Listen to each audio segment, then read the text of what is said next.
বেপরোয়া বাইকের ধাক্কায় জখম মাধ্যমিক পরীক্ষার্থী। অবশেষে পরীক্ষা দিতে পারল বেপরোয়া বাইকের ধাক্কায় জখম মাধ্যমিক পরীক্ষার্থী। ডান হাতে গুরুতর আঘাত থাকায় রাইটার নিয়ে পরীক্ষা দিল সে। জানা গিয়েছে সোমবার পরীক্ষা দিয়ে বাড়ি ফেরার সময় বেপরোয়া বাইকের ধাক্কায় জখম হয় বাগনান থানা এলাকার ধুমদোর বাসিন্দা ও শ্যামপুর নয়নচন্দ্র বিদ্যাপীঠের ছাত্র কুন্তল খাড়া। তার পরীক্ষা শ্যামপুরে শশাটির নহলা কাঁঠালদহ অবিনাশ হাই স্কুলে।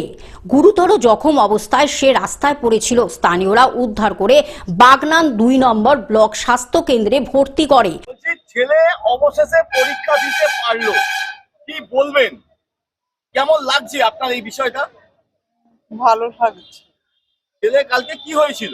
ছেলে কালকে অ্যাক্সিডেন্ট করেছিল। তারপর আমাদের স্কুলে স্যারকে গিয়ে জানিয়েছি, জানাতে স্যারেরা আমাকে সাহস দিয়েছে যে আজকে ছেলে পরীক্ষা দিতে পারবে।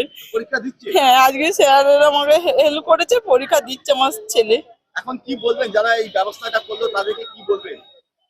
পরীক্ষার জন্য সে বাড়ি চলে আসতে বাধ্য হয়। এরপরে কুন্তলের পরিবার যোগাযোগ করে স্কুল কর্তৃপক্ষের সঙ্গে। সেখান থেকে যোগাযোগ করা হয় মধ্যশিক্ষা পর্ষদের সঙ্গে। দ্রুত ব্যবস্থা নেওয়া হয়। রাতারাতি তৎপর হয়ে ওঠে শিক্ষা পর্ষদ। মঙ্গলবার অতিরিক্ত আয়োজন করে পরীক্ষা দেওয়ার ব্যবস্থা করা হয়। এই উদ্যোগকে সাধুবাদ জানিয়েছে কুন্তলের পরিবার থেকে শুরু করে সব পক্ষই। যে কোনো সময় এই ধরনের ঘটনা ঘটলে কুইক রেসপন্স টিম আছে আমাদের প্রত্যেক জায়গায়, যাদের মারফতে আমরা এই ধরনের ঘটনা ঘটে গেলে বিদ্যার্থীর কোনো রকমের সমস্যা না হয়, তারা ঠিক টাইমের মতন পরীক্ষা দিতে পারে, সেই অ্যারেঞ্জমেন্টটা আমরা আজকে করতে পেরেছি।